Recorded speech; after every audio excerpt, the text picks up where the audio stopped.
This lesson is on human impact on the hydrosphere.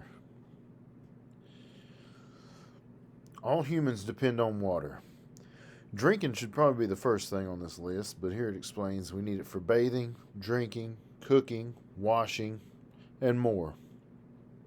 Now, here's the thing, it would be nice if water was equally available to everybody, but it is not. It's not evenly distributed around the world, and some areas have plenty of water that's clean and accessible to people, while other areas have much less water than is needed, or the water that they have there is not of decent quality for humans to be using. In the chart here, we have a breakdown of how much water we use, and this is the typical American. So, about 26.7% of our water is from the toilet. Showering, 16.8%. The faucet, just our drinking water and whatever else we do, cleaning and whatnot, 15.7. The clothes washer is 21.7. And then here, this is pretty significant. Leaks, 13.7%. That's pretty high. Another reason it's really important to get those leaks taken care of, other than just your bill. It's ecologically friendly to make sure you don't have water leaks in your home or places of business or whatnot. And then 5.3% make up the other uses. So over the last century, the last 100 years, human population has increased 3 times. There are 3 times as many people now as there were 100 years ago. But global water withdrawal, meaning the water we take to use, has increased 7 times. So not only are there so many more people, but each person is using much more water than ever. Now, about 1/6 of the world's people don't have easy access to clean, potable water. And by potable water, we mean water that is suitable for humans to drink. Here in the United States, if water comes out of a tap, you more or less assume that it's potable, it's fit for human consumption. But in some other countries, if you ever travel much, you might travel to a country where you might stay in a hotel or something, and there'll be a sign above the sink that says not potable, but you have this source of water there, and they're letting you know that water is fine for washing or bathing with or whatever, but you probably shouldn't drink it. And I know that sounds very strange, but that's a thing in the world. That's how the hotel was when I was in the Philippines. So that's, I don't know. It's just it's really weird to us Americans and hard to imagine. But in some places of the world, they have water sources they can use for purposes other than drinking, but can't use for drinking. So when you hear the word or the term potable water, we're talking about water that is suitable for humans to drink. So about 1/6 of the world's people don't have ready access to potable water. We've talked about dams many times before, so we're not going to go real far in depth. We're just talking about the impact that dams have on the hydrosphere. So dams are structures built across a river or stream that restricts the flow of water. A lot of times we do this to create a reservoir for water or to produce our electricity. We've talked about how dams can disrupt or destroy ecosystems. It keeps organisms from moving up and downstream, some of which need to move upstream or downstream to perform certain life functions like reproduction.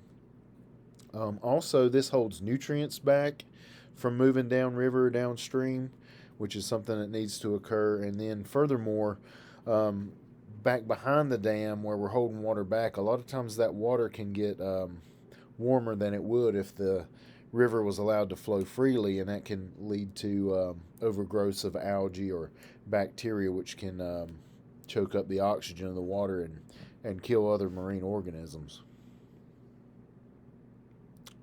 Groundwater pollution, this is another one we don't have to say a whole lot about because we've studied it time and again, but we know it can be caused by leaking chemical storage barrels, leaking landfills, fertilizers and pesticides from farming and from household use, sewage from septic systems, so on and so forth. So, of course, like we've been saying all semester, groundwater pollution can contaminate wells and drinking water.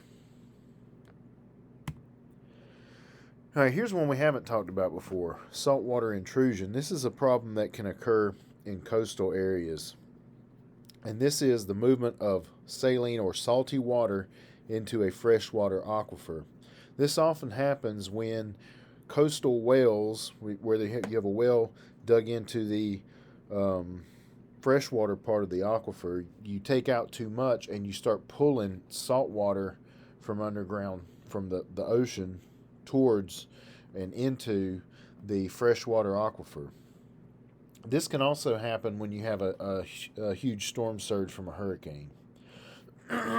In addition to ruining a freshwater aquifer and making the water salty and unfit for human consumption, saltwater intrusion can also affect estuaries, which are really important areas for many birds and reptiles and fish in coastal areas.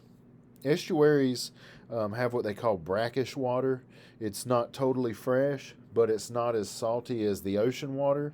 And the conditions in these estuaries are good for, like I say, a lot of organisms that live there, and there's a lot that actually go there to reproduce. And so we want to keep those estuaries the way they're supposed to be naturally. So if sediments from erosion, or you get the saltwater intrusion in them, if that happens, that can impact that water quality, or um,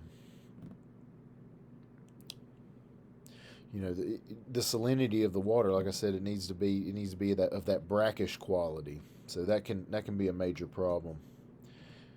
All right, here in this diagram you can see how saltwater intrusion occurs. So here you have land, and then you have groundwater in this aquifer here, and this is connected to underground water under the ocean as well. So you have the fresh water here that's come from land, and then you have the salt water from the ocean. And if you have a well here and you pull out too much water in too short of a time, that can pull this salty water into the area and contaminate that aquifer, that freshwater aquifer, with salt. Arsenic contamination. All right, arsenic is a poisonous element that's sometimes dissolved inside of groundwater. Enough of it can kill you. Tube wells were a solution for poorer parts of the world that needed wells to access fresh drinking water. But there was a problem with these tube wells. There was a huge push to install these in places because they were inexpensive, and it seemed like it would be very helpful to people who had problems accessing fresh water. And but the problem they found out with these is that they didn't go deep enough.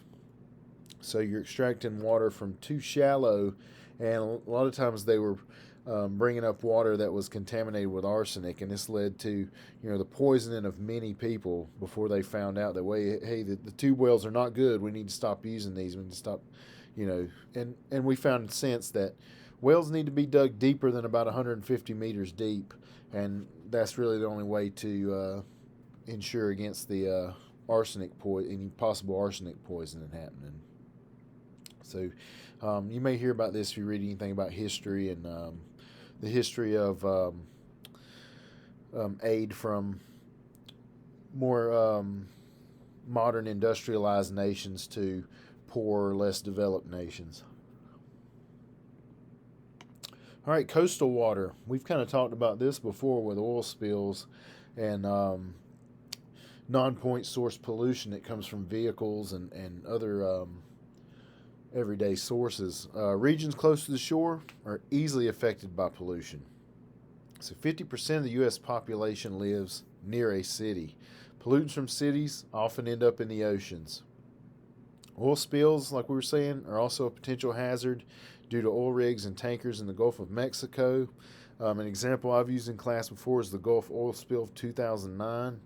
Lots and lots of oil spilled out into the ocean before they were able to stop it, and it caused the death of organisms.